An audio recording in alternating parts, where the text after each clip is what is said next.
सावित्री की अमावस्या के दिन ब्रह्मा जी के मुख से प्रकट हुआ है। सौभाग्यवती नारियां अखंड सौभाग्य के लिए बट सावित्री का व्रत आप लोग करते होंगे, कई लोग अखंड सौभाग्य के लिए करेंगे, क्योंकि इस बट के पेड़ के नीचे भगवान विष्णु शंकर जी से विनती करे थे वर के लिए, इसलिए अखंड सौभाग्य का देने वाला, जिसका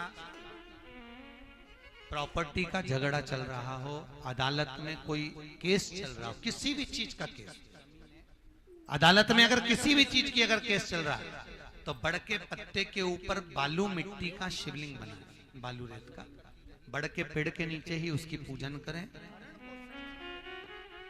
उस पे 3 चम्मच दही चढ़ा दें,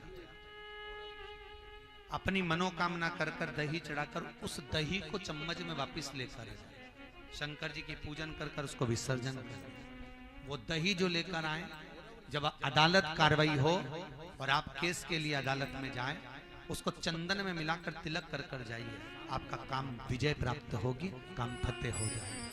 बटकेश्वर महादेव का स्मरण करने से कार्य की सिद्धि होती है। जिस बच्चे का एग्जाम में पास नहीं हो रहा हो, अच्छे नंबर नहीं आ रहे हो, वो भी इस दही का तिलक लगाकर जा सकते हैं। बटकेश्वर ऐसे भगवान शिव विराजमान हैं। 16 श्रृंगार में नारी के हाथ की चूड़ी का कलर अलग हो सकता है, चूड़ी की डिजाइन अलग हो सकती है, चूड़ी अलग हो सकती है, चूड़ी महंगी सस्ती हो सकती है, मंगलसूत्र की कीमत ऊंची नीची हो सकती है, पांव की बिछुड़ी की कीमत ऊंची नीची हो सकती है, कान के कुंडल की कीमत ऊंची नीची हो सकती है। तुम्हारे शरीर पर जितने जितने 16 श्रृंगार हैं उसकी कीमत ऊंची नीची हो सकती है। केवल मंगलसूत्र की डिजाइन बदल सकती है, नाक की लौंग की डिजाइन बदल सकती है, कान के बुंदे की डिजाइन बदल सकती है, हाथ की चूड़ी की डिजाइन बदल सकती है, पांव की पायल की डिजाइन बदल सकती है।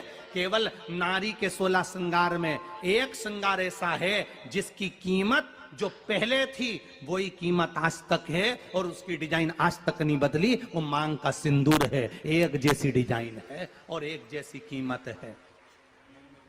सारे श्रृंगार की कीमत अलग, पर मांग में जो सिंदूर डाला जाता है वो एक कीमत का होता है, एक डिजाइन का होता है और एक जैसा होता है, और वो सबसे भारी होता है। सावित्री यमराज से कह रही है मेरे पति को छोड़ दो। यमराज कह रहा है सावित्री तेरा पति मर चुका है, मांग के सिंदूर को पोंछ दे। सावित्री कहती है पूरा श्रृंगार उतार दूंगी पर मांग का सिंदूर नहीं पूछने दूंगी। तब यमराज ने कहा जब तक तू मेरे मांग का अपनी मांग का सिंदूर नहीं उतारती तब तक तू मेरे पास नहीं आ सकती। भगवान यमराज से सावित्री ने कह दिया मैं भी तुझे वचन देती हूं यमराज, मेरी मांग में जब तक सिंदूर है, जैसे सीता ने लाइन, लक्ष्मण जी ने लाइन खींच दी थी और सीता पार नहीं जा सकती थी, मैं भी तुझे वचन देती हूं जब तक नारी की मांग में सिंदूर है तब तक तू उसके पति को उसके सामने लेकर नहीं जा सकता, यह भी मैं तुझे कह देती हूं। यमराज भैंसे पर सवार होकर सत्यवान को लेकर जा रहा था, सावित्री से वचन पर वचन चल रहे थे, अड़ के पेड़ के नीचे छोड़कर आए। क्या चाहिए तुझको, क्या चाहिए तुझको, क्या दूं मैं तुझको, कुछ मांग ले मुझसे। सावित्री कहती है क्या दोगे आप, मेरे पति के प्राण दे दो बस वापिस, और कुछ नहीं चाहिए। जब यमराज यमलोक में प्रवेश करने लगा, मांग के सिंदूर में से थोड़ा सा सिंदूर सावित्री ने केवल हाथ में लेकर अपनी बिंदी पर जो लगाया, सत्यवानंद को लेकर यमराज अंदर नहीं जा पाया। बाहर खड़े होकर कहता है मांग ले, मैं तुझे एक वचन नहीं, तू बोले तो मैं 2 वचन दे देता हूं, तू बोले तो मैं 3 वचन दे देता हूं, तू मांग क्या चाहिए। तब सावित्री ने कहा देना चाहते हो, हाँ। अब यमराज को लगा कि लालच में पड़ गई सावित्री, तब कहा पहला वचन दीजिए, मेरे अंधे सास ससुर के नेत्र वापिस आ जाएं। यमराज ने कहा तथास्तु। दूसरा वचन दीजिए, मेरे सास ससुर अपने पोता पोती का मुख देखें। यमराज ने कह दिया तथास्तु।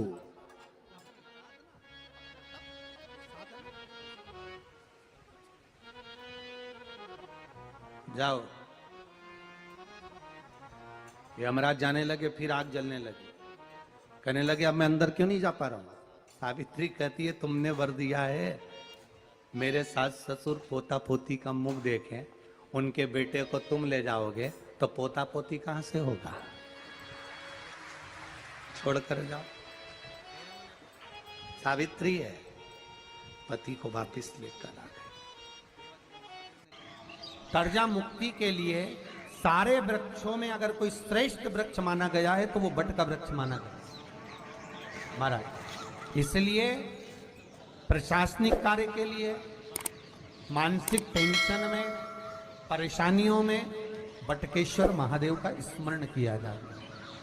और यदि निवेदन करूंगा, बहुत ज़्यादा यदि आपको कर्जा हो गया है, बहुत ज़्यादा कर्जा हो गया और वो कर्जा चूक ही नहीं रहा, तो थोड़े दिन बड़ के पेड़ के नीचे आप बटकेश्वर महादेव के लिए 1 लोटा पानी, उसमें थोड़ा सा पिसा हुआ चावल पीस के गला लेना चावल को और पीस लेना, पीस के उस पानी में मिला और मिलाकर उसमें थोड़ी सी हल्दी पिसी हुई डालकर बटकेश्वर महादेव के नाम से बड़ के पेड़ के नीचे अपनी कामना कर कर जो कर्जा हुआ है उस कर्जे का भान देते हुए, स्मरण देते हुए छोड़ दीजिए।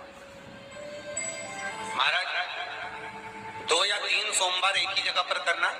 3 सोमवार बाद वहीं से बड़ के पेड़ की थोड़ी सी जड़ उठा लाना और उस जड़ को एक कोई धागे में बांधकर या तो अपनी गले में डाल लो या अपनी जेब में पटक लो, उसको थोड़े दिन पटक कर रखना, लगभग 2 से 3 महीना पटक कर रखो।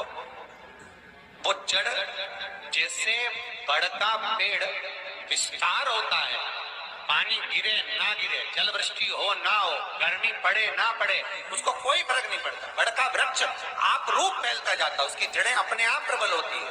उसी तरह ये बटकेश्वर महादेव कहीं से भी अगर जड़ आपके पास में रखी है 1 महीना, 2 महीना, 3 महीना तक, तो ये जड़ अपने आप लक्ष्मी को पकड़कर खींच कर लाती है और कर्जे से मुक्त कर दे। बटकेश्वर महादेव। पत्नी को कभी हल्का मत समझना। सावित्री का पति शांत हो गया था, मर गया था। बड़ के पेड़ के नीचे यमराज उसको लेने के लिए आ गए और सावित्री को छोड़कर यम उसके पति के प्राण लेकर जाने लगा। सावित्री मैया अपने सात्वित्व के बल से, सावित्री अपने सात्वित्व पतिव्रता परमेश्वर के बल से यमराज के पीछे पीछे जाने लगी। यमराज आगे, सावित्री पीछे, यमराज आगे, सावित्री पीछे। यमराज ने पलट कर देखा तो पीछे सावित्री आ रही थी। सावित्री से पूछा तू मेरे पीछे क्यों आ रही है? मेरे पति सत्यवान को तुम लेकर जा रहे हो, मेरे पति को छोड़ो। यमराज ने कहा इसका अंतिम क्षण है, मर चुका है, जाओ नीचे उसके शरीर का अंतिम संस्कार करो, नहीं तो कोई जानवर खा जाएगा।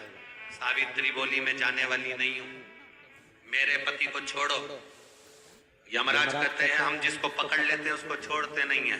यमराज लेकर जाने लगे, सावित्री और पीछे चली, सामने यमलोक था, अंदर सावित्री जाने लगी तो यमराज ने रोक दिया, रोक, कहां जा रही है तू, अंदर क्यों प्रवेश कर रही है, मेरे पति सत्यवान को छोड़ दो।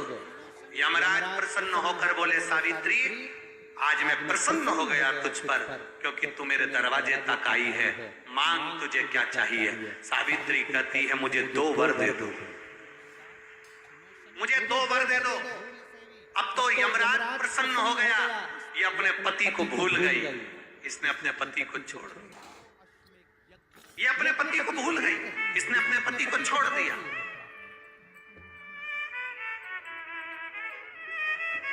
और इसने अपने पति को छोड़ दिया। अब ये कुछ मांगेगी, 2 वर मांगेगी तो मैं इसको 2 वर दे दूंगा। यमराज प्रसन्न हो गए, अपनी पति को छोड़ा इसने। यमराज ने कहा अपने पति को छोड़कर जो तू 2 मांगेगी मैं दे दूंगा, बस पति मत मांग। तो सावित्री ने कह दिया नहीं मांगूंगी पति। ठीक है, मांगो। सावित्री ने कहा पहला वर दीजिए। मेरे सास ससुर की आंख में रोशनी नहीं है, उनकी आंखों से दिखता नहीं है, बस इतना सा वर दे दो, उनकी आंख की रोशनी आ जाए और वो अपनी गोद में अपने पोते को खिलाएं, बस ऐसा वर दे दीजिए। यमराज प्रसन्न हो गए, इसने पति नहीं मांगा, तथास्तु। अब यमराज ने कहा दूसरा वर मांगो। सावित्री बोली दूसरा वर दे दीजिए। मेरे सास ससुर आज तक कोई तीर्थ करने नहीं गए, मेरे सास ससुर का जो बेटा है वो उनको तीर्थ कराए, बस ये व्रत दे दो। यमराज ने कहा इसने अपने पति को नहीं मांगा, तथास्तु। अब यमराज ने कहा जा सावित्री के कहां जाऊं? आपने कहा था मेरे सास ससुर जब आंखों से रोशनी पाए अपने पोते को खिलाएं, पति तुम ले जाओगे तो पोता आएगा कहां से? पति तुम ले जाओगे, पोता कहां से आएगा? और यदि मेरे सास ससुर के बेटे उसको तीर्थ कराएं तो मेरा पति अगर तुम ले जाओगे तो उनका बेटा ही तो है, तीर्थ कराएगा कौन?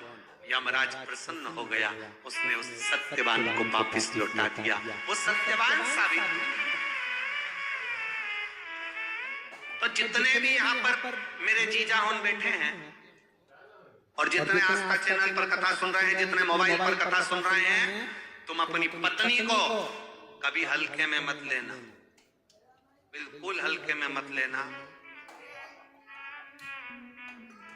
तुमसे ज्यादा बल व्रत का, उपास का, भजन का ज्यादा बल, तुमसे ज्यादा बल इनके पास रहता है।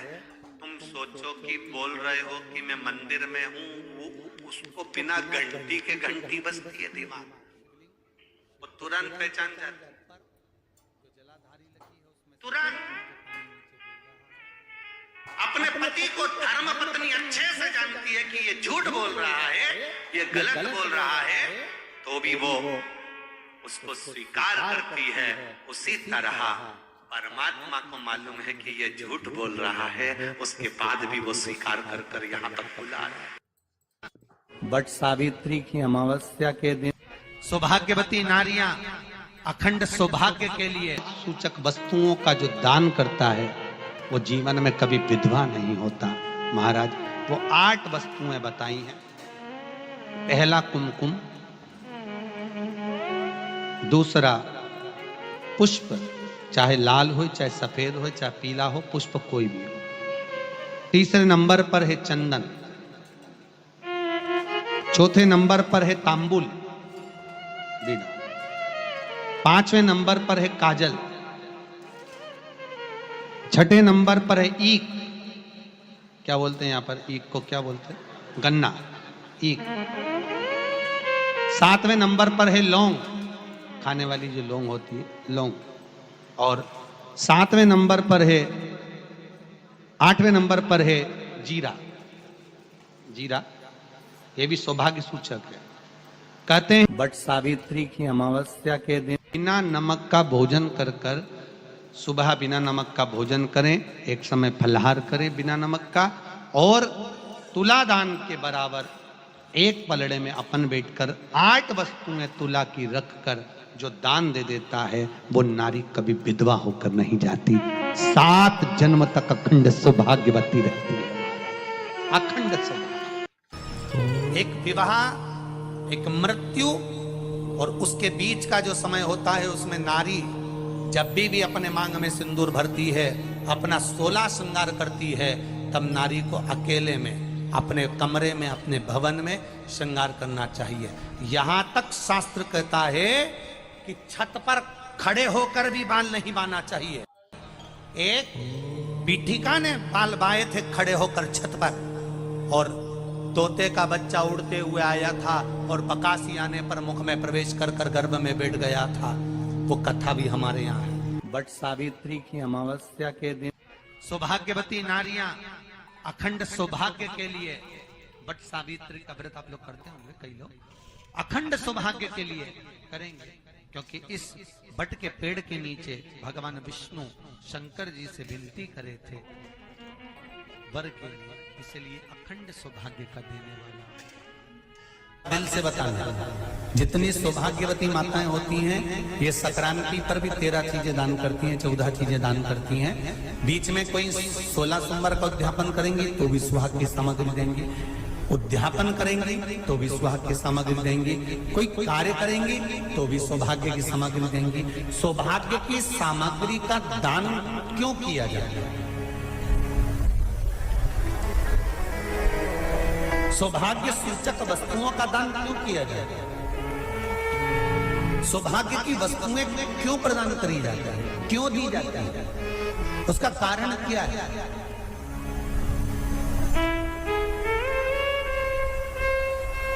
क्यों देते हैं? महाराज, भारत की भूमि की सौभाग्यवती माताओं का एक मन की अभिलाषा रहती है, भारत की भूमि की माताओं की एक अभिलाषा रहती है कि जब उसके प्राण छूटे तो अखंड सौभाग्य धारण करके पति के कंधे पर और पुत्र के कंधे पर शमशान कर।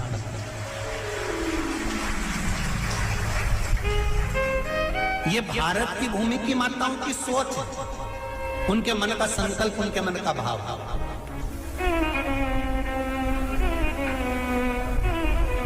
क्यों देते हैं चूड़ी का दान, क्यों देते हैं बिंदी का दान, क्यों देते हैं अखंड सौभाग्य का दान? किस महाराज?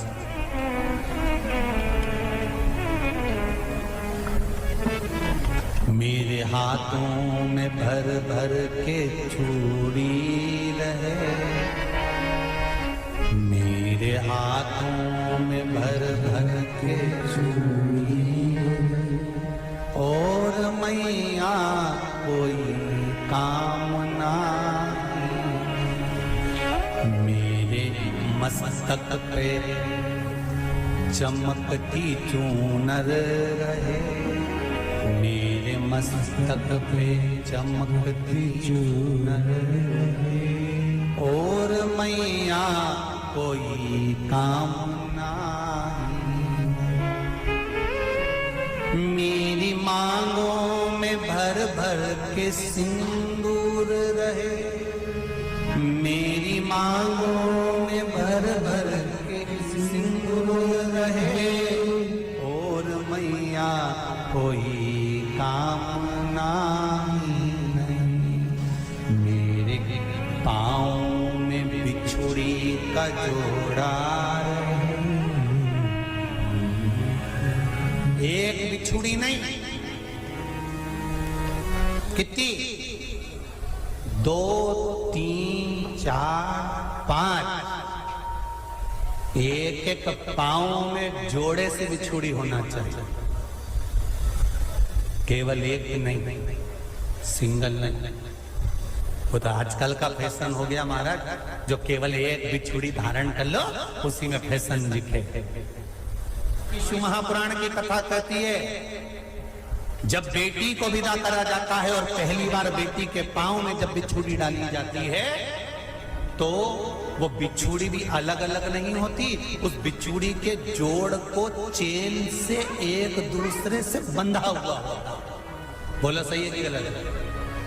जितने आस्था चैनल पर कथा सुन रहे हैं, जितने फेसबुक पर सुन रहे हैं, यूट्यूब पर सुन रहे हैं, सुन लेना कि मेरे भारत की माताओं का जब पाणी ग्रहण संस्कार किसी बेटी का होता है, उसके पांव में जब पहली बार बिछुड़ा पिनाया जाता है, बिछुड़ी पिनाई जाती है, तो वो बिछुड़ी भी एक दूसरे से बंधी हुई होती है, चेन से बंधी हुई होती है।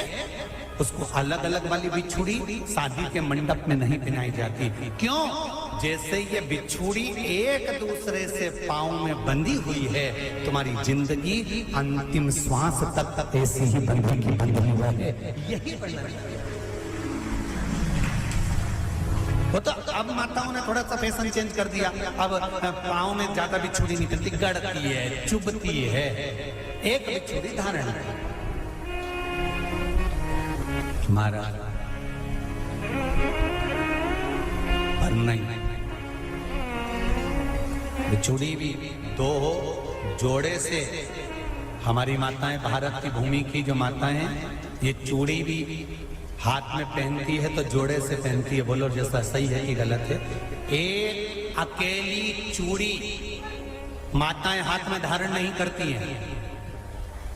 अगर भारत की भूमि की संस्कारित माताएं हैं और भारत की भूमि की सभ्यता और संस्कृति को जानती है तो अकेली चूड़ी नहीं, जोड़े की चूड़ी पहनेगी, 2 चूड़ा डालेगी, 4 डालेगी, 12 डालेगी, पर सिंगल नहीं, अकेले। महापुराण की कथा ये कहती है कि पार्वती जी ने और गंगा जी ने जितना सौभाग्य का दान दिया है, उनके बराबर दुनिया का कोई व्यक्ति इतना सौभाग्य का दान नहीं दे सकता जो माता गंगा और पार्वती दोनों दान दे रहे हैं।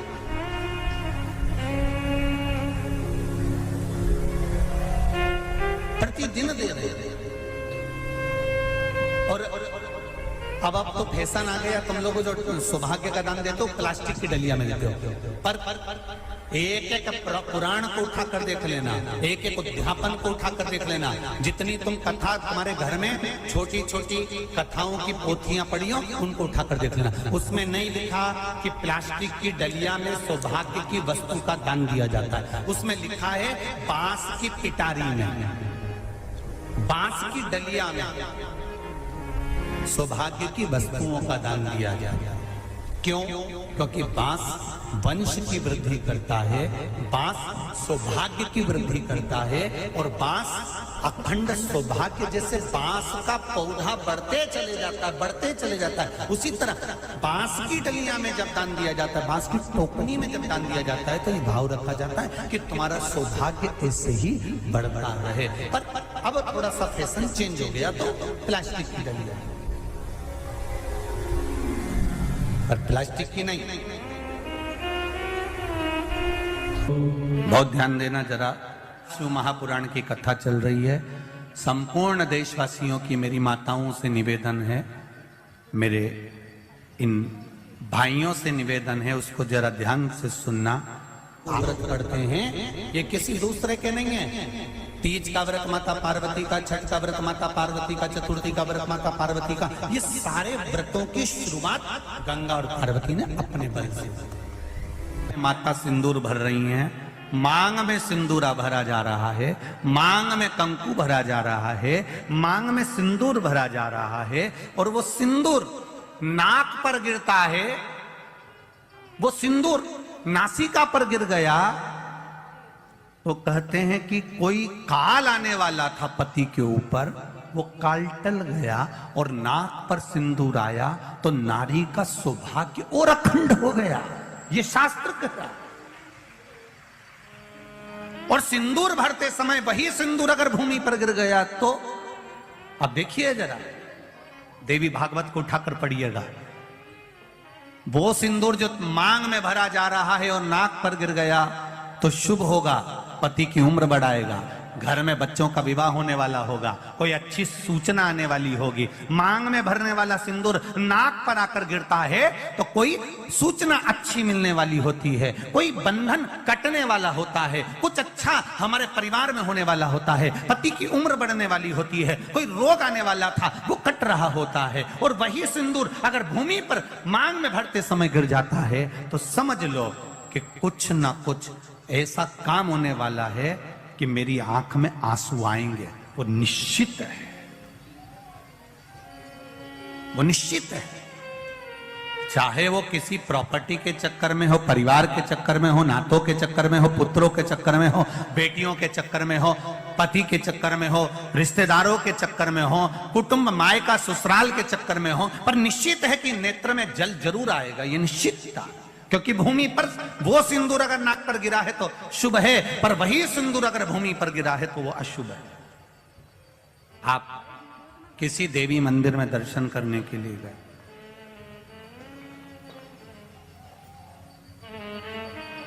वहां से उन्होंने हनुमान जी के मंदिर का सिंदूर लिया और तुम्हारे माथे पर लगा दिया। समझना जरा कथा को बहुत अच्छे से। उन्होंने हनुमान जी का सिंदूर लिया, तुम्हारे मस्तक पर लगा दिया। अब मस्तक पर आपने अगर सिंदूर लगाया है और हनुमान जी महाराज का या देवी जी का या भगवान का सिंदूर आपके मस्तक पर लग गया है तो वो सिंदूर कम से कम शास्त्र कहता है 2.5 घंटे तक आपके मस्तक पर रहना चाहिए। कितने घंटे तक रहना चाहिए? जम के बोलो जरा। 2.5 घंटे तक रहना चाहिए। कारण क्या है? भगवान के चरण का अगर कोई कुंकू या सिंदूर हमारे मस्तक पर लगाया गया है, वो 2.5 घंटे तक रहे, उसके बाद उस सिंदूर को किसी नैपकिन, कपड़ा या अन्य चीज से पोंछ देते हैं।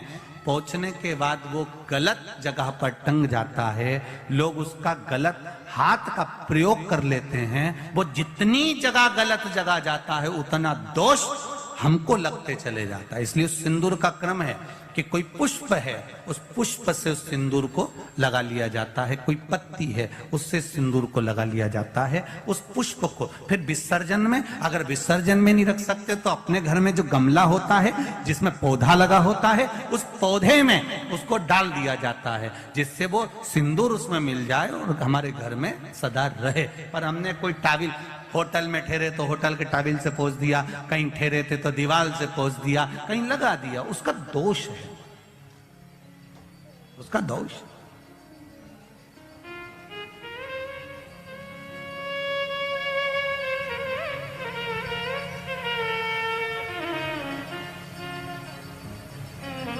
कितना सुंदर बात कहा गया है। नारी मस्तक पर मांग में सिंदूर भर रही है, नाक पर गिरा शुभ है, जमीन पर गिरा शुभ है, जमीन पर गिरा वो शुभ है, पर मांग का सिंदूर नाक पर आया।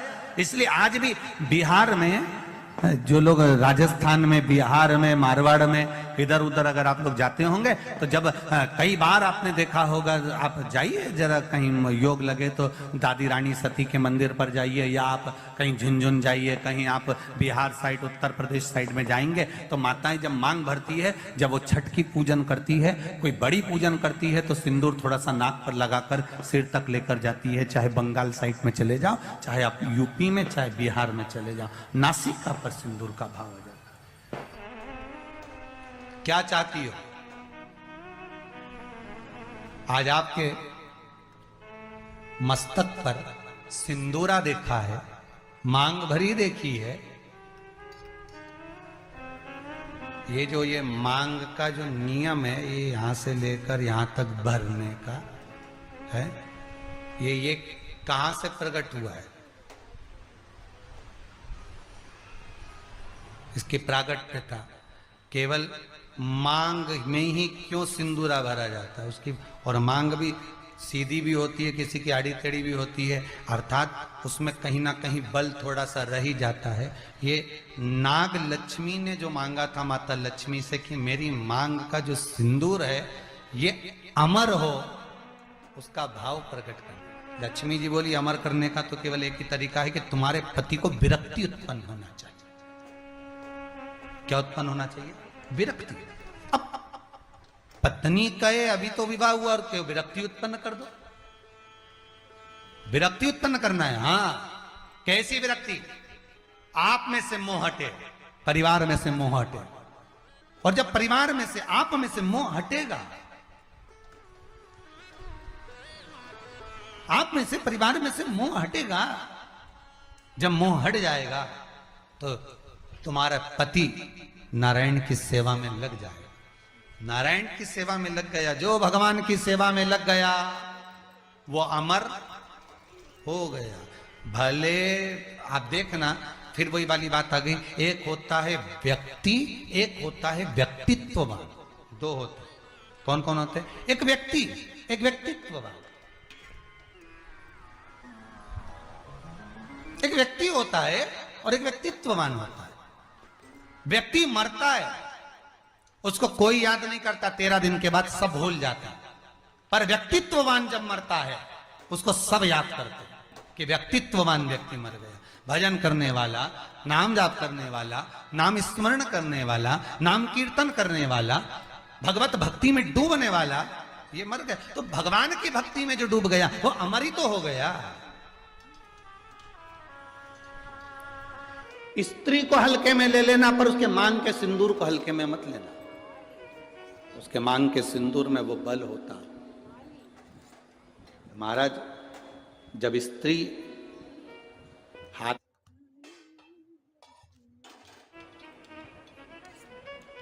स्त्री को हल्के में ले लेना, पर उसके मांग के सिंदूर को हल्के में मत लेना। उसके मांग के सिंदूर में वो बल होता। महाराज, जब स्त्री हाथ में सिंदूरा लेती है ना, आपके इधर कैसे सिंदूर लगाते हैं हमको तो नहीं मालूम, पर सुहागन स्त्री जिसकी शादी हो गई, वो स्त्री जब अपने हाथ में सिंदूरा लेती है, स्त्री कभी भी सिंदूर जब लगाती है तो सिंदूर की डब्बी को कहीं रखकर नहीं लगाती, हमेशा याद रखना।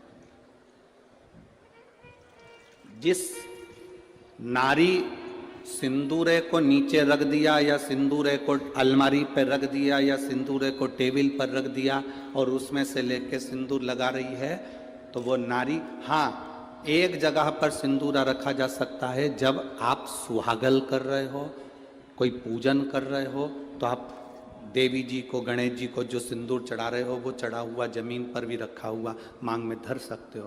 पर जब आप स्वयं 16 श्रृंगार कर रहे हो, उस जगह पर सिंदूरा जमीन पर नहीं रखा जाता।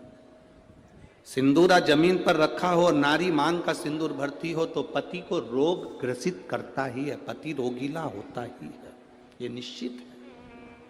उसका पति रोगीला जरूर होगा, ये निश्चित है। उसको रोग जरूर घेरेगा, ये पक्का है। स्त्री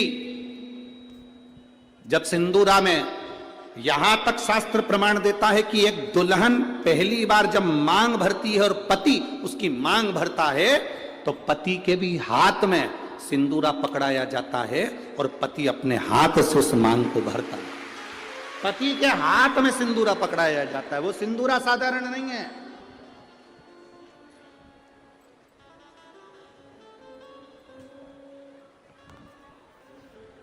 आप में से कोई कोई ऐसी आलसन हो सकती हैं, कोई ना कोई ऐसे आलसी हो सकते हैं कि ड्रॉज खोली, उसमें रखा था, उसी में से निकाल के और भर ली और उसी में रख दिया। ऐसी कहीं कहीं की मिस इंडिया हो सकती है, ऐसी कहीं कहीं की। पर मेरा विश्वास कहता है, भिंड जिले की तो नहीं कह सकता कि ऐसी होगी। भिंड जिले की जितनी होंगी हाथ में सिंदूरा लेकर सिर पर मांग भरने वाली ही होगी। सिंदूरा हाथ में लेकर, तो स्त्री को हल्के में ले लो, पर उसके सिंदूर को हल्के में नहीं ले सकते। सिंदूर में वो बल होता।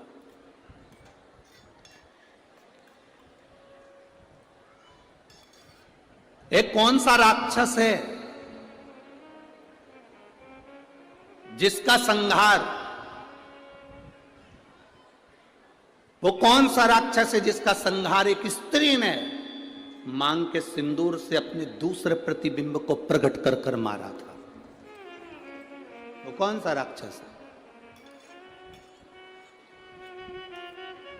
ऐसा कौन सा राक्षस जिसको बर था कि वो स्त्री के हाथ से मरेगा, और स्त्री अपने मांग के सिंदूर से, उस सिंदूर से अपनी परछाया प्रकट कर लेती है और परछाया से मारती है?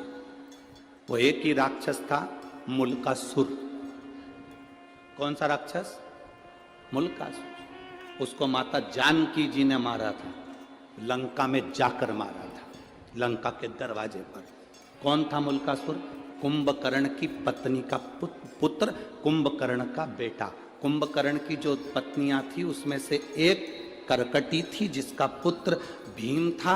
उस भीम को शिवजी ने मारा था तो वो भीमा शंकर बन गया था। और कुंभकर्ण का एक बेटा था मुल्कासुर, जो जन्म लेने के बाद मूल में हुआ था तो उसको भिगवा दिया गया था, जिसको सीता जी ने मारा था, माता जानकी जी ने मारा था।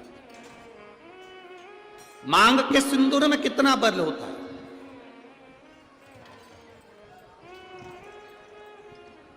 मांग के सिंदूर में कितनी तेजता होती है, कितना बल होता है, ये स्त्री जाने। स्त्री आज के जमाने में तो ऐसी पेंसिल आ जाती है, वह पेंसिल से ऐसी लाइन लाइन खींच लेती है, और पेंसिल से लाइन खींचा और काम खत्म, बस।